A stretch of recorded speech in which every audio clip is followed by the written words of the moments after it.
శ్రీ సాయినాథాయ నమః. శ్రీ సాయి సచ్చరిత్రము 33వ అధ్యాయము. ఊది మహిమ, తేలుకాటు, ప్లేగు జబ్బు, జామ్నేరి లీల, నారాయణరావు జబ్బు, బాలబువ సుతార్, అప్పా కులకర్ణి, హరిబావు కర్ణి.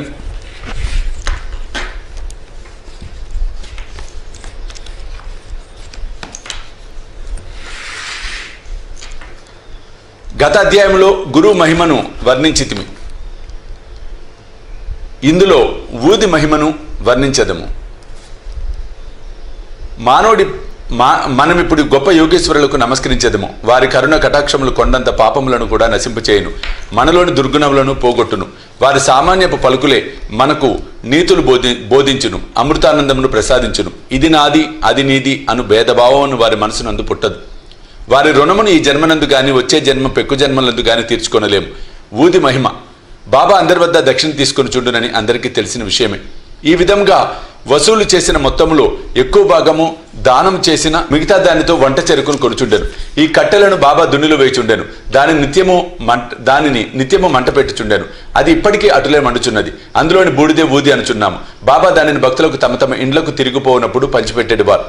ఊది వలన బాబా ఏమి బోధించనుద్దేశించను? ప్రపంచంలో కనిపించే వస్తువులనియు బూడిద వలనే అశాశ్వతములు. పంచభూతములచే చేయబడిన మన శరీరములన్నీ సౌఖ్యములను అనుభవించిన పిమ్మట పతనమైపోయి బూడిదగును. ఈ సంగతి జ్ఞప్తికి తెచ్చుకున్నట్టే బాబా భక్తులకు ఊది ప్రసాదమును పంచిపెట్టుచుండెను. ఈ ఊది వలనే బ్రహ్మము నిత్యము, ఈ జగత్ అశాశ్వతము అనియు ప్రపంచంలో గల బంధువులు, కొడుకు గాని, తండ్రి గాని, తల్లి గాని, మనవారు కాని కారని బాబా బోధించారు. ఈ ప్రపంచంలోకి మనం ఒంటరిగా వచ్చితిమి, ఒంటరిగా పోయిదము. ఊది అనేక విధముల శారీరక మానసిక రోగములు బాగు చేయుచుండెను. భక్తుల చెవులలో బాబా ఊది ద్వారా, దక్షిణ ద్వారా నిత్యానిత్యము గల తారతమ్యము, అనిత్యమైన దాని అందు అభిమాన రాహిత్యము గంట మ్రోతవలే వినిపించుచుండెను. మొదటిది ఊది అంటే వివేకము, రెండోది దక్షిణ అంటే వైరాగ్యమును బోధించుచుండెను. ఈ రెండును కలిగి ఉన్న గాని సంసారం అనే సాగరమును దాటలేము. అందుచే బాబా అడిగి దక్షిణ తీసుకొని చుండెను. షిరిడీ నుంచి ఇంటికి పోయినప్పుడు భక్తులకు ఊదియ ప్రసాదం గానిచ్చి కొంతను దుటిపై వ్రాసి వరద హస్తమును వారి శిరసుపై ఉంచుచుండెను. బాబా సంతోషంతో ఉన్నప్పుడు పాడుచుండేడు వారు. పాటలలో ఊది గురించి ఒకటి పాడుచుండిరి. దాని పల్లవి కళ్యాణ రామ రారమ్మ గోనెలతో ఊదిని తేమ్మ. బాబా దీని చక్కని రాగంతో మధురముగా పాడుచుండెను. ఇదంతయు ఊది యొక్క ఆధ్యాత్మిక ప్రాముఖ్యము. దాని భౌతిక ప్రాధాన్యత కూడా కలదు. అది ఆరోగ్యమును, ఐశ్వర్యమును, ఆతృతల నుండి విమోచనమును మొదలగునవి వసంగుచుండెను. ఇక ఊది గుర్చిన కథలను ప్రారంభించదము. తేలుకాటు. నాసిక్ నివాసికు నారాయణమూర్తి రామ్జాని అన్నతడు బాబా భక్తుడు. అతడు రామచంద్ర వామన మోదక్ అను బాబా భక్తుని వద్ద ఉద్యోగం చేయుచుండెను. అతడు ఒకసారి తన తల్లితో షిరిడీకి పోయి బాబాను దర్శించెను. అప్పుడు స్వయంగా బాబా అతడు మోదక్ సేవను మాని తాను సొంతంగా వ్యాపారం పెట్టుకొనవలెనని చెప్పాను. కొన్ని దినముల తర్వాత బాబా మాట సత్యమాయను. నారాయణ జాని ఉద్యోగం మాని స్వయంగా ఆనందాశ్రమం అని హోటల్ పెట్టాను. అది బాగా వృద్ధి చెందను. ఒకసారి ఈ నారాయణరావు స్నేహితునికి తేలు కుట్టాను. దాని బాధ భరింపరానంత ఉండెను. అటువంటి విషయంలో ఊది బాగా పనిచేయను. నొప్పి ఉన్న చోట ఊదిని రాయవలను. అందుచే నారాయణ ఊది కొరకు వెతికెను. కానీ అది కనిపించలేదు. అతడు బాబా పటం ముందర నిలిచి బాబా సహాయం కోరి బాబా నామజపం చేసి బాబా పటం ముందు రాలిపడిన అగరబత్తి బూడిదను చిటికెడు తీసి దానిని ఊదిగా భావించి నొప్పి ఉన్న చోట రాశాను. అతడు ఊది రాసిన చెయ్యి తీయగానే నొప్పి తగ్గిపోయాను. ఇది నిజంగా గొప్ప విషయం. అంటే ఎమర్జెన్సీలో మనకి వీపుది లేనప్పుడు ఈ విధమైన క్రియ మనం చేయవచ్చని కథ ద్వారా బాబా మనకి తెలియచెప్పడం జరుగుతోంది. ఇద్దరు ఆశ్చర్య ఆనందములలో మునిగిరి. ప్లేగు జబ్బు. ఒకనొకప్పుడు బాంద్రాలో ఉండే ఒక బాబా భక్తునికి వేరొక గ్రామంలో ఉన్న తన కుమార్తె ప్లేగు జ్వరంతో బాధపడుచుండెనని తెలిసెను. అతడు తన వద్ద ఊది లేదనియు కనుక ఊదిని పంపమని నానాసాహెబ్ చందర్కర్ గారికి కబురు పంపాను. ఈ వార్త నానాసాహెబ్కు టానా రైల్వే స్టేషన్ వద్ద తెలిసాను. అప్పుడు అతడు భార్యతో కూడా కళ్యాణ్ పోవచ్చుండెను. వారి వద్ద అప్పుడు ఊది లేకుండెను. కావున నానాసాహెబ్ రోడ్డు పైన మట్టిని కొంచెం తీసి సాయనామ జపం చేసి బాబా అనుగ్రహం అభ్యర్థించి తన భార్య నుదుటిపై రాశాను. కబురు తెచ్చిన వ్యక్తి దంతేయు చూశాను. ఆ భక్తుడు ఇంటికి పోసరికి 3 రోజుల నుంచి బాధపడుచున్న వాని కూతురు జబ్బు నానాసాహెబ్ తన భార్య నుదుటిపై మట్టిని పూసినప్పటి నుంచి తగ్గినని విని మికిలి సంతసించెను. జామ్నేరి లీల. 1904-05 సంవత్సరంలో నానాసాహెబ్ చాందోర్కర్ జామ్నేరిలో మామలతదారుగా ఉండెను. ఇది కాందేశ్ జిల్లాలో షిరిడీకి 100 మైళ్ళ దూరంలో ఉన్నది. ఆయన కుమార్తె మైనతాయి గర్భిణి, ప్రసవించడానికి సిద్ధంగా ఉండెను. ఆమె స్థితి బాగా లేకుండెను. ఆమె 2-3 దినముల నుంచి ప్రసవ వేదన పడుచుండెను. నానాసాహెబ్ ఔషధములన్నీ వాడెను, కానీ ప్రయోజనం లేకుండెను. అప్పుడు బాబాను జ్ఞప్తికి తెచ్చుకొని వారి సహాయం వేడెను. షిరిడీలో రామ్గిరి బువా అని సన్యాసి ఉండెను. బాబా అతన్ని బాబుగిరి బువా అని వారు. అతని స్వగ్రామము కాందేశులో ఉండెను. అతడు అతడికి పోవు నిశ్చయించుకొనెను. బాబా అతన్ని పిలిచి మార్గమధ్యమున జామ్నేర్లో కొంత విశ్రాంతి తీసుకొని నానాసాహెబ్కు ఊదిని హారతి పాటను ఇమ్మనెను. తన వద్ద ₹2 ఉన్నవనియు అవి జలగాం వరకు రైలు టికెట్కు సరిపోవుననియు కాబట్టి జలగాం నుండి జామ్నేర్ పోవుటకు ధనము లేదని రామ్గిరి బువా చెప్పాను. అన్నీ సరిగా అమరును గాక అతడు కలత చెందవలసిన అవసరం లేదని బాబా పలికెను. శ్యామాను పిలిచి మాధవట్కర్ రచించిన హారతిని వ్రాయమనను. హారతి పాటను ఊదిని రామ్గిరి బువాకిచ్చి నానాసాహెబ్కు అందచేయమని చెప్పాను. బాబా మాటలపై ఆధారపడి రామ్గిరి బువా షిరిడి విడిచి రాత్రి 2:30 గంటలకు జలగాం చేరెను. అతడికి చేరినప్పటికీ అతని చెంత 2 అణాలు మాత్రమే ఉండెను. కాబట్టి కష్టదశలో ఉండెను. అప్పుడే ఎవరో బాబుగిరి బువా ఎవరు అని కేకవేచుండిరి. బువా అతడికి పోయి తానే అని చెప్పాను. నానాసాహెబ్ పంపించారని చెప్పుచూ ఆ బండ్రోద్ బువాను ఒక చక్కటి టాంగా వద్దకు తీసుకుని పోయాను. దానికి 2 మంచి గుర్రములు కట్టి ఉండెను. ఇద్దరు అందులో కూర్చుండి బండి వదిలిరి. టాంగా వేగముగా పోయెను. తెల్లవారుజామున టాంగా ఒక సెలయర్ వద్దకు చేరెను. బండి తోలువాడు గుర్రములను నీళ్లు త్రాగించుటకు తీసుకుని పోయెను. బండ్రోద్ రామ్గిరి బువాను పలహారం చేయమని పలహారపు దినుసులను పెట్టెను. గడ్డము మీసములున్న ఆ బండ్రోద్ బట్టలు చూసి రామ్గిరి బువా అతడు మహమ్మదీయుడని సంశయించి పలహారం తినకుండెను. కానీ ఆ బండ్రోద్ తాను హిందువుడని గర్వాల్ దేశపు క్షత్రియుడని నానాసాహెబ్ ఆ పలహారమును పంపిన కాన తినుటకెట్టి సంశయము వలదు అనెను. అప్పుడిద్దరూ కలిసి పలహారం చేసిరి. ఉషాకాలమున జామ్నేర్ చేరిరి. ఒంటికి పోసుకున్నట్టుకే రామ్గిరి బువా టాంగా దిగి 2-3 నిమిషంలో వచ్చెను. తిరిగి వచ్చేసరికి టాంగా గాని తోలువాడు గాని బండ్రోత్ గాని లేకుండిరి. బాపుగిరి బువా నోటి వెంట మాట రాలేదు. దగ్గరున్న కచేరీకి పోయి అడుగగా నానాసాహెబ్ ఇంటి వద్దనే ఉన్నట్లు తెలిసాను. అతడు నానాసాహెబ్ గారి ఇంటికి వెళ్లి తాను షిరిడి సాయిబాబా వద్ద నుంచి వచ్చినట్లు చెప్పాను.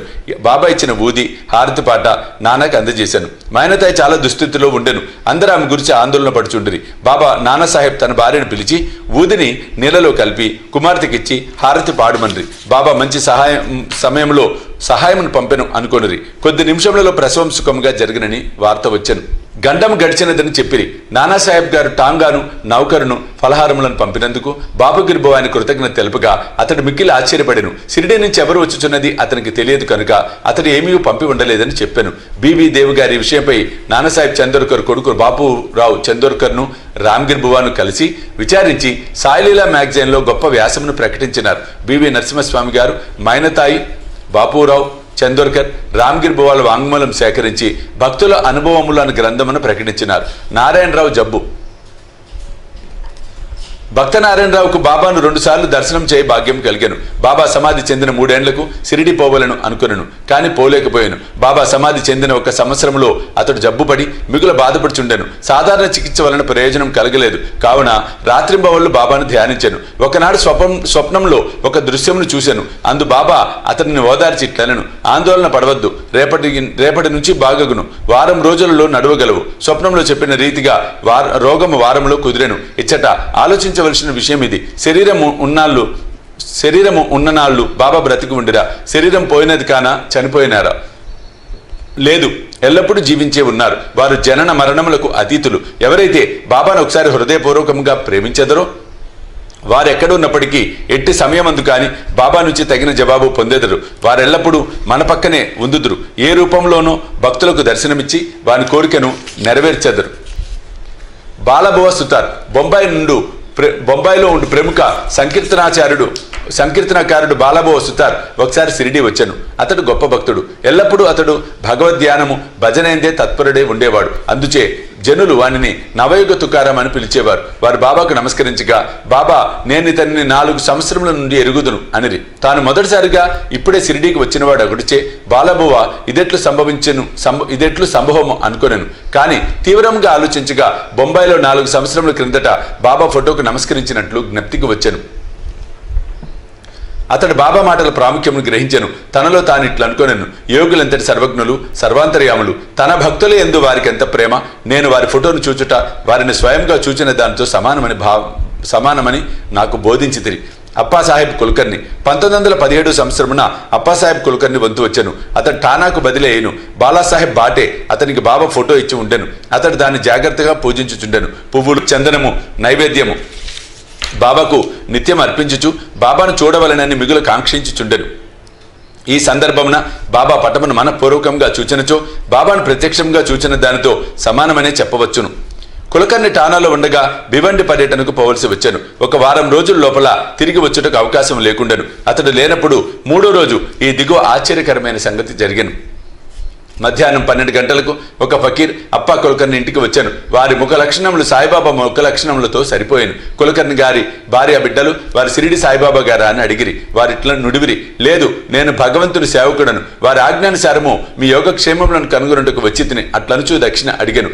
ఆమె ₹1 ఇచ్చాను. వారికి చిన్న పొట్లంతో ఊదినిచ్చి దానిని పూజలో ఫోటోతో కూడా ఉంచుకొని పూజించమనిరి. పిమ్మట ఇల్లు విడిచి వెళ్లిపోయారు. ఇక చిత్రమైన సాయి లీలలు వినుడు. భివండిలో తన గుర్రం జబ్బు పడగా అప్పాసాహెబ్ తన పర్యటన మానుకొనవలసి వచ్చాను. ఆనాడు సాయంకాలమే అతడు తిరిగి ఇల్లు చేరను. ఫకీర్ గారి రాక భార్య వల్ల వినను.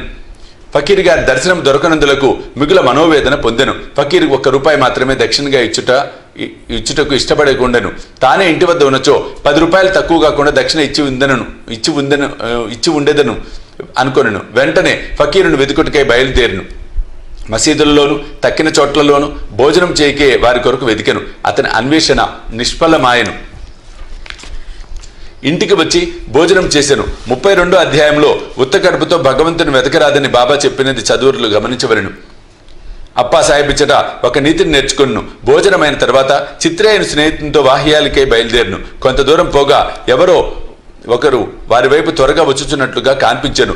వారి ముఖ లక్షణములు బట్టి వారు తన ఇంటికి 12 గంటలకు వచ్చిన వారే అనుకున్నాను. వెంటనే ఫకీర్ చేయి చాచి దక్షిణ అడిగాను. అప్పాసాహెబ్ ₹1 ఇచ్చాను. వారు తిరిగి అడుగగా ఇంకనూ ₹2 ఇచ్చాను. అప్పటికి అతడు సంతృష్టి చెందలేదు. అప్పాసాహెబ్ చిత్రే వద్ద నుంచి ₹3 తీసుకుని ఫకీర్కి ఇచ్చాను. వారు ఇంకనూ దక్షిణ కావాలని అన్రి. అప్పాసాహెబ్ వారిని ఇంటికి రావాల్సినదిగా వేడుకొనెను. అందరు ఇల్లు చేరిడి. అప్పాసాహెబ్ వారికి ₹3 ఇచ్చాను. మొత్తం ₹9 ముట్టాను. అప్పటికి సంతృష్టి చెందగా ఫకీర్ ఇంకనూ దక్షిణ ఇమ్మనెను. అప్పాసాహెబ్ తన వద్ద ₹10 నోటు కలదనను. ఫకీర్ దాన్ని పుచ్చుకొని ₹9 తిరిగి ఇచ్చివేసి అక్కడ నుండి వెడలేను. అప్పాసాహెబ్ ₹10 ఇచ్చేదనను కనుక ఆ మొత్తం తీసుకొని పవిత్రపరిచిన పిమ్మట ₹9 ఇచ్చివేశాను. 9 సంఖ్య చాలా ముఖ్యమైనది. అది నవవిధ భక్తులను తెలియజేయను. బాబా లక్ష్మీబాయి సింధేకు ₹9 సమాధి సమయం అందించింది. అప్పాసాహెబ్ ఊది పొట్లము విప్పి చూశాను. అందులో పువ్వు రెక్కలు అక్షింతలు ఉండెను. కొంతకాలం పిమ్మట బాబాను షిరిడీలో దర్శించినప్పుడు వారి వెంట్రుక ఒకటి చిక్కెను. అతడు ఊది పొట్లమును వెంట్రుకను ఒక తాయెత్తులో పెట్టి తన దండపై కట్టుకొనెను. అప్పాసాహెబ్ ఊది ప్రభావం గ్రహించెను. అతడు మిక్కిలి తెలివైనవాడు. అప్పటికి నెలకు ₹40 మాత్రమే జీతం దొరుకుచుండెను. బాబా ఫోటోను ఊదిని పొందిన తర్వాత ₹40 ఎన్నో రెట్ల ఆదాయం వచ్చెను. మంచి పలుకుబడి అధికారము లభించెను. ఈ లౌకికమైన కానుకలేగాక దైవభక్తి కూడా అభివృద్ధి చెందెను. కావున బాబా ఊదిని పొందు భాగ్యం కలవారు స్నానం చేసిన పిమ్మట ఊదిని నుదుట రాసుకొని కొంచెం నీటిలో కలిపి బాబా పవిత్రమైన తీర్థంగా భావించి పుచ్చుకొనవలెను. హరిబాబు కర్ణిక్ ఠానా జిల్లా దహను గ్రామం నుండి హరిబాబు కర్ణిక్ అన్న అతడు 1917వ సంవత్సరంన గురు పౌర్ణమి నాడు షిరిడీకి వచ్చి బాబాను తగిన లాంఛనములతో పూజించెను. వస్త్రములు దక్షిణ సమర్పించెను. శ్యామ ద్వారా బాబా సెలవు పొంది మసీదు మెట్లు దిగెను. అప్పుడే ఇంకొక ₹1 బాబాకు దక్షిణ ఇవ్వవలని తోచి మసీదు మరలెక్కుచుండగా బాబా సెలవు పొందిన పిమ్మట తిరిగి వెనుకకు రారాదని విని ఇంటికి బయలుదేరును. మార్గమధ్యమున నాసిక్లో కాళారాముని మందిరం ప్రవేశించి దర్శనం చేసుకుని వెలుపలికి వచ్చుచుండగా నరసింగ మహారాజ్ అని యోగి తన శిష్యులను విడిచి లోపల నుండి బయటకు వచ్చి హరిబాబు ముంజేతిని పట్టుకొని నా ₹1 నాకిమ్ము అనెను. కర్ణిక్ మిగులు ఆశ్చర్యపడెను. ₹1 సంతోషంగా ఇచ్చి సాయిబాబా ఈ విధంగా తానివ్వ నిశ్చయించుకున్న ₹1 నరసింగ మహారాజు ద్వారా గ్రహించెను అనుకొనెను. యోగేశ్వర్లందరూ ఒకటే అనియు ఏకాత్మ భావంతో కార్యములు ఒనరుతునని ఈ కథ తెలియచెప్పుచున్నది. 33వ అధ్యాయం సంపూర్ణము. సద్గురు శ్రీ సాయినాథ్ అర్పణమస్తు. శుభం భవతు.